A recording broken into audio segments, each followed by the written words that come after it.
आपराधिक कानून, भारतीय न्याय संहिता, भारतीय नागरिक सुरक्षा संहिता और भारतीय साक्ष्य अधिनियम 1 जुलाई 2024 से देश भर में लागू होंगे। इन कानूनों को भारतीय दंड संहिता, दंड प्रक्रिया संहिता और भारतीय साक्ष्य अधिनियम की जगह लाया गया है। पलवल जिला न्यायालय परिसर में वकीलों ने नए कानून को लेकर अपनी प्रतिक्रिया देते हुए कहा कि नए कानूनों से लोगों को न्याय मिलेगा। पलवल जिला बार एसोसिएशन के पूर्व प्रधान सुनील डागर ने कहा कि केंद्र सरकार ने आईपीसी, सीआरपीसी और इंडियन एविडेंस एक्ट की जगह नए क्रिमिनल कानून बनाए हैं। नए कानून के तहत आईपीसी की जगह भारतीय न्याय संहिता, सीआरपीसी की जगह भारतीय नागरिक सुरक्षा संहिता और इंडियन एविडेंस एक्ट की जगह भारतीय साक्ष्य अधिनियम लेगा।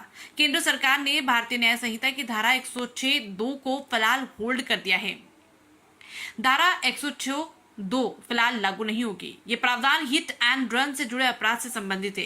गौरतलब है कि इस अपराध के संबंध में देश भर में ड्राइवरों ने हड़ताल की थी, जिसके बाद केंद्र सरकार ने आश्वासन दिया था कि इस कानून को ड्राइवर यूनियन से चर्चा के बाद अमल में लाया जाएगा। उन्होंने बताया कि भारतीय न्याय संहिता में 358 धाराएं हैं और उनमें 20 नए अपराध को परिभाषित किया गया है। मैं ये कहूँगा कि समय के साथ बदलाव बहुत ज़रूरी है और सरकार ने जो फैसला लिया सोच समझकर बहुत बढ़िया लिया है। इसमें जो नए कानून हैं, इसमें पहले इंडियन पेनल कोड था, उसकी जगह भारतीय दंड संहिता बनाया गया है।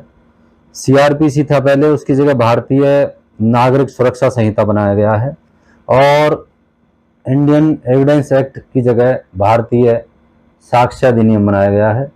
इसके अलावा इसमें 106 धारा थी वो जो कि बहुत ज़रूरी थी और 23 अब नए तरीके से बढ़ाई गई है और वो भी समय के हिसाब से बहुत ज़रूरी है, क्योंकि धारा ऐसी थी जिनमें पहले सज़ा का न्यूनतम प्रावधान नहीं था। अब उनमें जो है सज़ा अधिकतम जो सज़ा है वो निर्धारित की गई है। इसके अलावा 19 धाराएं जो समय के हिसाब से ज़रूरी नहीं थी उनको हटा दिया गया है। ABC वो इनमें एडजस्ट हो सकते थे। जो मेन धाराएं हैं जिनका अधिकतर यूज होता है वो धाराएं एज इट इज होनी चाहिए थी। बाकी जो हुआ है बहुत, और आगे भी सरकार को जो कानून जो हमें ज़रूरत है समय के हिसाब से वो बदलने रहने चाहिए। पहले कानून थे, काफ़ी पुराने कानून थे, जिसकी वजह से कुछ अपराधी बच निकलते थे और कानून में कमजोरी होने का वो फ़ायदा उठाते थे।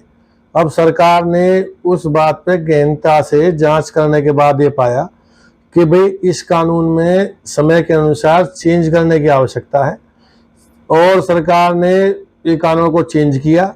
जो धाराएं बेकार ऐसी थी उनको डिलीट कर दिया और जिन धाराओं की जरूरत थी उन धाराओं को इसमें बढ़ा दिया और न्यूनतम सजा और अधिकतम सजा को भी फिक्स कर दिया है। पहले कुछ धाराओं में न्यूनतम सजा का प्रावधान ही नहीं था।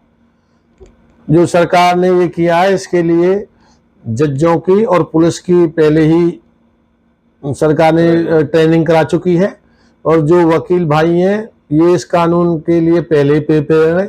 किसी को कोई दिक्कत नहीं आनी है।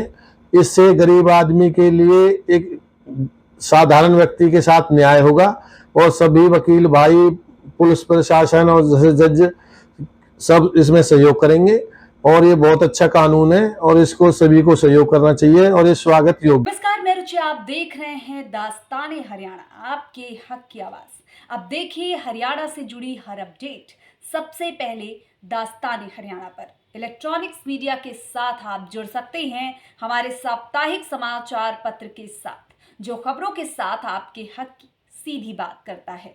शासन और प्रशासन से जुड़े हुए तमाम बातें अब देखिए दास्ताने हरियाणा के साथ।